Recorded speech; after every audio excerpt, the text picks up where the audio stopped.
समय और परिस्थितियों के अनुसार अगर आप एक अच्छा निर्णय ले लेते हैं तो यह आपकी एक बेहतरीन काबिलियत है। क्योंकि अगर आप सही समय पर कोई सही निर्णय नहीं ले पाते हैं तो उस समय जो अवसर आपके लिए उपस्थित होता है उसे भी आप गंवा बैठते हैं। इस पूरे ब्रह्मांड की सबसे कीमती वस्तु क्या है? यह है आपका वर्तमान, जिसे आप किसी भी कीमत पर दोबारा प्राप्त नहीं कर सकते हैं। लेकिन हमेशा याद रखिएगा कि सरल व्यक्ति के साथ किया गया छल कपट आपकी बर्बादी के सारे रास्ते खोल देता है, फिर आप कितने भी बड़े और मजे हुए शतरंज के खिलाड़ी क्यों ना हो। गुड मॉर्निंग फ्रेंड्स, नमस्कार, बहुत बहुत स्वागत है आप सभी का स्टडी विद ज्ञान प्रकाश के मॉर्निंग न्यूज सेशन में। आज की तारीख है 23 मार्च, होली बीत चुकी है और इसी के साथ कुछ नई खबरें और कुछ नए परिवर्तन भी यहाँ पर आपको देखने को मिलेंगे और इनका जिक्र ही सबसे पहले मैं करता हूँ इस मॉर्निंग न्यूज में। देखिए, यहाँ पर एक अच्छी खबर है और ये प्रक्रिया अगर अप्लाई की जाती है तो निश्चित रूप से भर्ती में पारदर्शिता भी आएगी और साथ ही साथ योग्यता का सही सम्मान भी होगा। आपको बता दें कि माध्यमिक शिक्षा सेवा चयन बोर्ड नियमावली 1996 में संशोधन कर दिया गया है और अब इसे उत्तर प्रदेश माध्यमिक शिक्षा सेवा चयन बोर्ड पंचम संशोधन नियमावली 2019 के नाम से इसे जाना जाएगा। इसके अंतर्गत कुछ बड़े बदलाव किए गए हैं और इन बदलावों में से एक बड़ा बदलाव यह है कि सहायता प्राप्त माध्यमिक विद्यालयों से संबद्ध प्राइमरी स्कूलों में प्राइमरी संवर्ग में शिक्षकों की भर्ती को लेकर स्कूल प्रबंधन की मनमानी अब नहीं चलेगी। अब उत्तर प्रदेश माध्यमिक शिक्षा सेवा चयन बोर्ड इन स्कूलों में शिक्षक भर्ती करेगा और भर्ती लिखित परीक्षा के माध्यम से होगी। आपको बता दें कि सहायता प्राप्त माध्यमिक विद्यालयों में संबद्ध प्राथमिक विद्यालयों में शिक्षकों की भर्ती स्कूल प्रबंधन के जिम्मे होती थी। स्कूल प्रबंधक जिला विद्यालय निरीक्षक से अनुमति लेकर अपने स्तर से शिक्षकों की भर्ती करता था। ऐसे में शिक्षक भर्ती के दौरान स्कूल प्रबंधन की मनमानी की शिकायतें भी लगातार आती थी। शासन ने इस पर रोक लगाने के लिए अब 100% भर्ती माध्यमिक शिक्षा सेवा चयन बोर्ड से कराने का निर्णय लिया है। संशोधित नियमावली के अनुसार संबद्ध प्राथमिक खंड के अध्यापकों की भर्ती के लिए न्यूनतम जो अर्हता होगी वह राष्ट्रीय अध्यापक शिक्षा परिषद के अनुसार होगी और इसके लिए माध्यमिक शिक्षा सेवा चयन बोर्ड की ओर से लिखित परीक्षा का आयोजन किया जाएगा। आपको बता दें कि इस प्रकार के जो विद्यालय हैं उनमें सहायता प्राप्त माध्यमिक विद्यालयों में प्रवक्ता के 50% पदों पर अब सीधी भर्ती होगी और बाकी के जो आधे पद यानी कि 50% पद होंगे वो प्रमोशन से भरे जाएंगे। 50% पदों पर सीधी भर्ती होगी, ये परीक्षा के माध्यम से होगी और इसमें 85% अंक लिखित परीक्षा के होंगे और 15% अंक इंटरव्यू के जोड़े जाएंगे। यहाँ पे देखिए बात हो रही है किसकी? पीजीटी के बारे में। वहीं पर टीजीटी के बारे में एक अच्छी खबर ये निकल के आ रही है कि नियमावली के अनुसार टीजीटी यानी कि प्रशिक्षित स्नातक में अब इंटरव्यू नहीं होगा।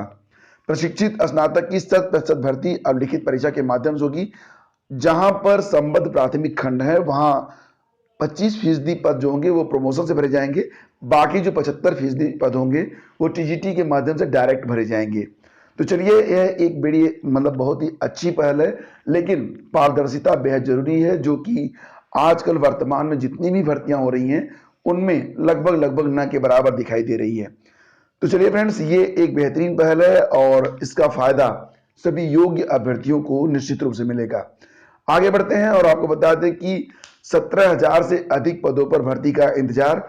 जेई, एई, पीसीएस, आरआई टेक्निकल और इसी के साथ साथ और भी बहुत सारे पद लाइक एज आरओ एआरओ 2017 की जो परीक्षा है, पीसीएस 2018 की प्रारंभिक परीक्षा, 2017 की जो मुख्य परीक्षा हुई है, तो इसके बारे में अभी तक कोई भी परिणाम जारी नहीं किया गया है उत्तर प्रदेश लोक सेवा आयोग के द्वारा।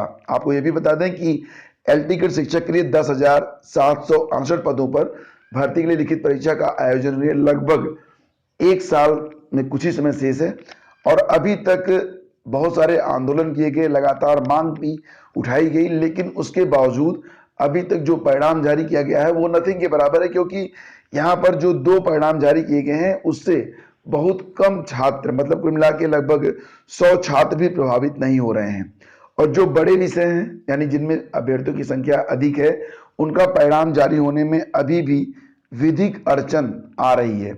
यह अड़चन अब तक दूर नहीं हुई है और अब होली बीत चुकी है। निश्चित रूप से अब इस पर एक बड़ा निर्णय आयोग के द्वारा लिया जाना बेहद अनिवार्य हो गया है, क्योंकि आगामी कुछ समय में जो स्कूल कॉलेज हैं उसमें नए प्रयास भी शुरू हो रहे हैं और नया सत्र भी शुरू होने जा रहा है। ठीक है, तो फिलहाल फ्रेंड्स सम्मिलित राज्य अभियंत्रण सेवा परीक्षा के तहत अवर अभियंता जेई के 3222 पदों पर भर्ती के लिए लिखित परीक्षा का परिणाम आयोग ने जारी नहीं किया है और ये परीक्षा भी अप्रैल 2016 में आयोजित की गई थी। मतलब ये कि अभी तक यह स्पष्ट नहीं हो पा रहा है कि किस पद का परिणाम और कब तक जारी किया जाएगा।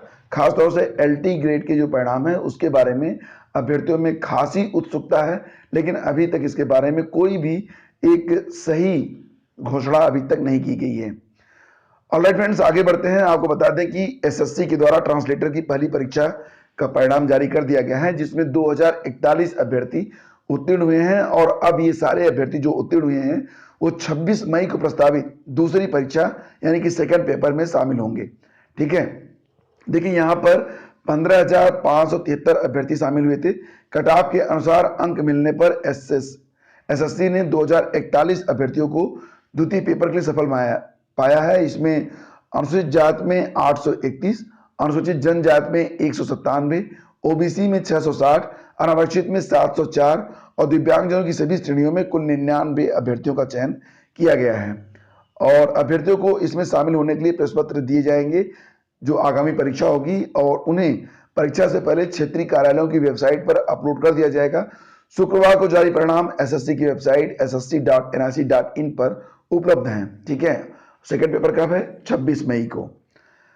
और इसी के साथ फ्रेंड्स यहाँ पर आपको बता दें कि नया विज्ञापन जो जारी किया गया है डिग्री कॉलेज में प्रिंसिपल के लिए, तो उसमें बहुत सारे नियम इस प्रकार से हैं कि उसमें मतलब नियम ही स्पष्ट नहीं हो पा रहे हैं। और फिलहाल आपको बता दें कि सूबे की सरकारी सहायता प्राप्त डिग्री कॉलेजों में 290 पदों पर प्राचार्यों की नियुक्ति को लेकर चल रही भर्ती प्रक्रिया नए पुराने नियमों के फेर में फंस रही है।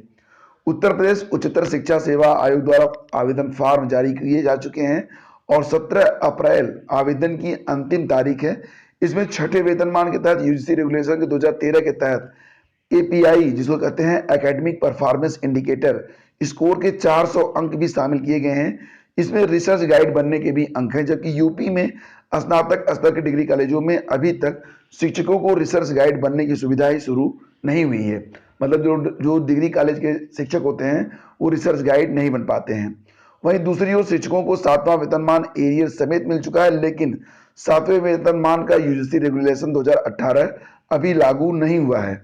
शिक्षक इसी का विरोध कर रहे हैं और इसके लिए आंदोलन भी शुरू हो चुका है। अगर आप पूरी जानकारी चाहते हैं और इसकी एक विस्तृत व्याख्या और एनालिसिस चाहते हैं तो इसके लिए आप हमारे करियर मंत्रा एजुकेशन पर भी यूट्यूब चैनल जो है उस पर भी आप आ सकते हैं।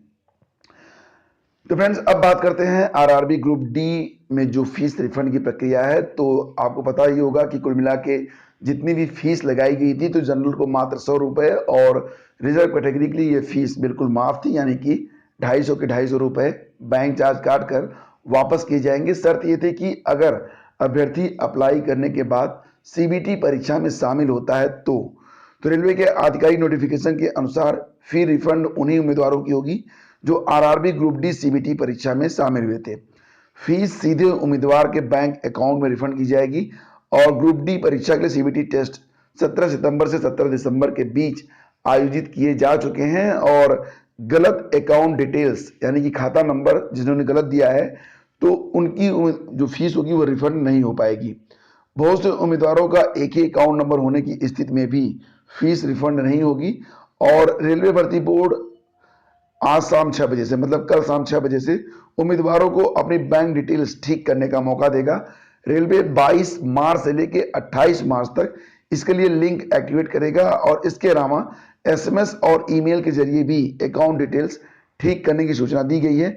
बैंक डिटेल्स जो लोग रिफंड चाहते हैं अगर उसको करेक्ट करना है तो 28 मार्च तक जरूर जाके सही कर लें। ठीक है, आपको बता दें कि करीब 1.18 करोड़ उम्मीदवारों ने आरआरबी ग्रुप डी भर्ती परीक्षा के लिए सीबीटी टेस्ट दिया था, जिसमें 1.8 लाख उम्मीदवार पीटी के लिए शॉर्टलिस्ट किए गए हैं। ठीक है, और फ्रेंड्स यहाँ पर चलते चलते आपको बता दें कि कर्मचारी भविष्य निधि संगठन के मुताबिक देश में रोजगार के अवसरों की संख्या लगातार बढ़ रही है। इस वर्ष जनवरी में 8,96,516 लोगों को नौकरी हासिल हुई है। यह आंकड़ा पिछले वर्ष जनवरी में सृजित 3.86 लाख नई नौकरियों के मुताबिक 131% अधिक है। इतना ही नहीं, पिछले 17 महीनों के दौरान किसी एक महीने में नौकरी पाने वालों का यह सबसे बड़ा आंकड़ा है। तो मतलब ये कि युवाओं को सबसे ज़्यादा नौकरी मिली है। इस वर्ष जनवरी के दौरान 22 से 25 वर्ष आयु वर्ग के सर्वाधिक 2.44 लाख लोगों को नौकरियां मिली, जबकि इसके बाद 18 से 21 आयु वर्ग के 2.24 लाख युवाओं को नौकरी प्राप्त हुई है। ये आंकड़े किसके हैं? ईपीएफआई के। ठीक है, तो मतलब ये कि देश में रोजगार प्राप्त करने वालों की संख्या बढ़ी है और बहुत सारे लोग यहाँ पर गवर्नमेंट जॉब में आए हैं।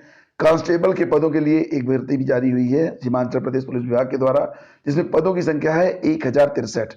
इसमें पुरुष और महिला दोनों ही कांस्टेबल पद के सापेक्ष आवेदन कर सकते हैं और आवेदन करने के लिए 12वीं की परीक्षा उत्तीर्ण और विभाग द्वारा निर्धारित शारीरिक योग्यता धारक होना आवश्यक है। आयु सीमा है 18 से 23 वर्ष और नियमानुसार छूट भी प्राप्त है, लेकिन जो अदर स्टेट के अभ्यर्थी हैं उनको छूट अनुमन्य नहीं होगा। फीस काफ़ी कम है। SC ST OBC और IRDA के लिए 35 रुपये है और अन्य वर्गों के लिए 140 रुपये है। आवेदन की जो अंतिम तिथि है वो 30 अप्रैल है और इसके लिए आप recruitment.hppolice.gov.in पर जाकर आवेदन कर सकते हैं। सोशल मीडिया पर फ्रेंड्स, अगर आप हमसे जुड़ना चाहते हैं तो लिंक वीडियो के डिस्क्रिप्शन में भी है, या फिर गूगल पर डायरेक्टली जैसे ट्विटर स्टडी विज्ञान या फिर फेसबुक स्टडी विज्ञान लिखकर सर्च करके भी आप हमसे जुड़ सकते हैं। जो लोग चैनल पर पहली बार हैं वो चैनल को जरूर सब्सक्राइब करें, बेल आइकन को जरूर प्रेस करें।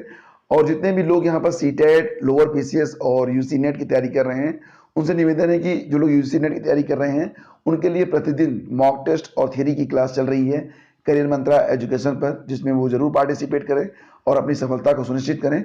बाकी के लोग प्रतिदिन जो है जो 2 मॉक टेस्ट, एक लोअर PCS के लिए और एक सीटेट के लिए आयोजित हो रहा है इस चैनल पर, तो उसमें आप लोग अधिक से अधिक संख्या में पार्टिसिपेट जरूर करें। Thank you so much. मिलते हैं अगले वीडियो में, तब तक के लिए as always have a nice day, God bless you all.